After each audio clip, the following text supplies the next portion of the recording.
Kamusta, Caleb? Isang masaya at mapagpalang araw sa iyo. Ang ating tatalakayin ngayon ay tungkol sa aspekto ng pandiwa. Pandiwa o salitang kilos. Sa Ingles, verb or action word. Halina at magdasal muna tayo sa Panginoon. Dear God, maraming salamat po sa pagkakataon na ibinigay ninyo sa amin upang kami ay muling makapag-aral ni Caleb ng sabay. Sa kabila ng aming sitwasyon ngayon na malayo sa isa't isa. Gabayan mo po si Caleb, si Joshua at si Ian sa mga panahong wala po ako sa tabi nila. Salamat po, Panginoon. Amen. Ang ating paksa ay tungkol sa pandiwa. Aspekto ng pandiwa. Matututunan natin ang tungkol sa aspektong naganap, aspektong nagaganap, at aspektong magaganap. Aspektong naganap, sa Ingles, past tense. Ito ang aspektong nagpapakita na ang kilos na sinimulan ay tapos na o naganap na. Ano ang aspektong nagpapakita na ang kilos ay tapos na o naganap na? Aspektong tama. Aspektong naganap. Halimbawa, ang bata ay tumakbo ng mabilis kahapon. Kailan siya tumakbo? Kahapon. Ibig sabihin, tapos na. Takbo. Aspektong naganap, tumakbo. Sunod naman ay ang aspektong nagaganap. Sa Ingles, ito ay tinatawag nating present tense. Ito ang aspektong nagpapakita na ang kilos ay kasalukuyang nangyayari o palaging nangyayari. Ano ang aspektong nagpapakita ng kasalukuyang nangyayari o palaging nangyayari? Aspektong tama. Aspektong nagaganap. Halimbawa, ang bata ay tumatakbo sa parke tuwing umaga. Kailan siya tumatakbo sa parke? Tuwing umaga. Ibig sabihin, araw-araw o palaging nangyayari. Tumatakbo. Takbo. Aspektong nagaganap, tumatakbo. Heto naman ang aspektong magaganap. Sa Ingles, ito ay tinatawag nating future tense. Ito ang aspektong nagpapakita na mangyayari pa lang ang kilos. Ano ang aspektong nagpapakita na mangyayari pa lang ang kilos? Aspektong tama ulit. Aspektong magaganap. Halimbawa, ang bata ay tatakbo bukas. Kailan siya tatakbo? Bukas. Nangyari na ba? Hindi pa. Mangyayari pa lang. Ito ay mangyayari pa lang bukas. Takbo. Aspektong magaganap. Tatakbo. Maliwanag ba, Caleb? Good job! Heto ang marami pang halimbawa. Basa. Aspektong naganap, nagbasa. Aspektong nagaganap, nagbabasa.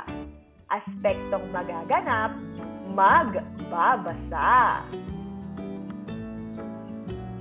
Aspektong naganap, nagbasa kami ni nanay at tatay ng Biblia bago matulog. Kailan sila nagdasal? At nagbasa bago matulog. Nagbasa kami ni nanay at tatay ng Biblia bago matulog. Aspektong nagaganap. Nagbabasa si Edward ng aklat habang siya ay nakasakay sa tren. Ibig sabihin, nangyayari, nagbabasa. Aspektong magaganap o hindi pa nangyayari. Magbabasa ako ng bagong aklat simula bukas. Kailan ka nagsisimulang magbasa ng bagong aklat? Bukas. ibig sabihin, hindi pa nangyayari. Sunod, awit. Aspektong naganap, umawit. Aspektong nagaganap, umaawit. Aspektong magaganap, aawit. Aspektong naganap. Ang bata ay umawit ng magandang kanta kaninang umaga. Kailan siya umawit? Kaninang umaga. Ibig sabihin, tapos na o naganap na. Umawit. Aspektong nagaganap. Ibig sabihin, kasalukuyang nangyayari. Ang aking mga kaibigan ay umaawit ngayon ng awiting pangpasko. Aspektong magaganap. Ibig sabihin, hindi pa nangyayari. Aawit kami sa konsyerto na gaganapin sa susunod na linggo. Ibig sabihin, hindi pa nangyayari. Kasi mangyayari pa lang siya sa susunod na linggo. Aawit. Aral. Aspektong naganap, nag-aral. Aspektong nagaganap, nag-aaral. Aspektong magaganap, mag-aaral. Aspektong naganap. Nag-aral muna si Anton bago siya maglaro ng computer. Ibig sabihin, tapos na siyang mag-aral bago pa siya mag-computer. Nag-aral. Aspektong nagaganap. Masayang nag-aaral ang mga bata sa loob ng silid-aralan. Kasalukuyan itong nangyayari, nag-aaral. Aspektong magaganap. Mag-aaral si Bert sa mataas na paaralan sa susunod na buwan. Kailan siya mag-aaral sa mataas na paaralan? Sa susunod na buwan. Ibig sabihin, mangyayari pa lang. Mag-aaral. Luto. Aspektong naganap, nagluto. Aspektong nagaganap, nagluluto. Aspektong magaganap, magluluto. Aspektong naganap, ibig sabihin tapos na. Si nanay ay nagluto ng masarap na hapunan kagabi. Kailan siya nagluto ng masarap na hapunan? Kagabi. Tapos na. Kaya ang gagamiting salita ay nagluto. Aspektong nagaganap o nangyayari kasalukuyan. Nagluluto ng masarap na pansit si Nanay Lenny. Ang bango! Aspektong magaganap. Ibig sabihin, hindi pa nangyayari. Si Chef Boy ay magluluto sa kanyang kusina mamayang hapon. Sunod, sayaw. Aspektong naganap, nagsayaw. Aspektong nagaganap, nagsasayaw. At aspektong magaganap, magsasayaw. Aspektong naganap o tapos na. Ang mga bata ay sumayaw sa bayan kahapon. Nangyari na ito, kaya ang gagamitin nating salita ay sumayaw. Aspektong nagaganap o kasalukuyang nangyayari. Ang mga tao ay sumasayaw sa saliw ng masiglang awitin. At syempre, ang aspektong magaganap pa lamang o hindi pa nangyayari, si Tom ay sasayaw sa gaganaping pagtitipon bukas. Kailan siya sasayaw? Bukas pa, hindi pa ito nangyayari. Magaganap pa lang. Kaya ang gagamiting salita, sasayaw. Ngayon naman, subukin natin ang iyong mga natutunan sa pakikinig ng maikling video na ito. Handa ka na ba, Caleb? Tara, it's quiz time! Ito ang aspekto ng pandiwa na mangyayari pa lamang. Mangyayari pa lamang. Ano itong aspektong ito? Mangyayari pa lamang. Aspektong magaganap. Good job! Sunod na katanungan, ito ang aspekto ng pandiwa na nangyari na, naganap na, o tapos na. Kapag tapos na, ito ay ang aspekto naganap. Very good. Sunod na tanong. Ito ang aspekto ng pandiwa na kasalukuyang nangyayari.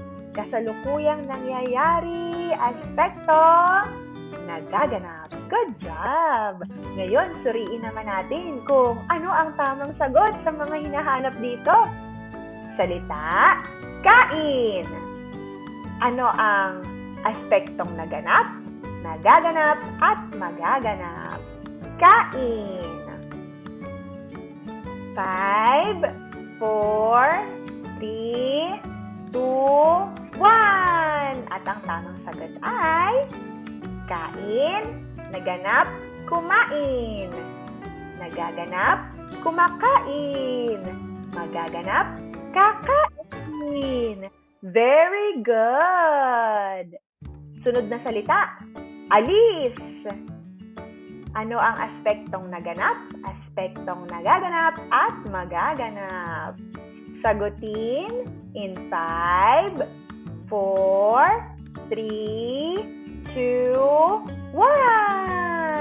At ang tamang sagot ay, para sa salitang alis, ang naganap, umalis. Ang nagaganap, umaalis. At ang magaganap, aalis. Very good! Dasal. Ano ang aspektong naganap, nagaganap, at magaganap? Sagutin ito sa bilang na 5, 4, 3, 2, 1. At ang tamang sagot ay, para sa salitang dasal, naganap, nagdasal. Nagaganap, nagdadasal. Magaganap, magdadasal. Tama! Very good! Napakahusay, Caleb. I love you, Caleb. I love you, Joshua. And I love you, Ian. Sa muli nating pagkikita, God bless! Mommy loves you so much!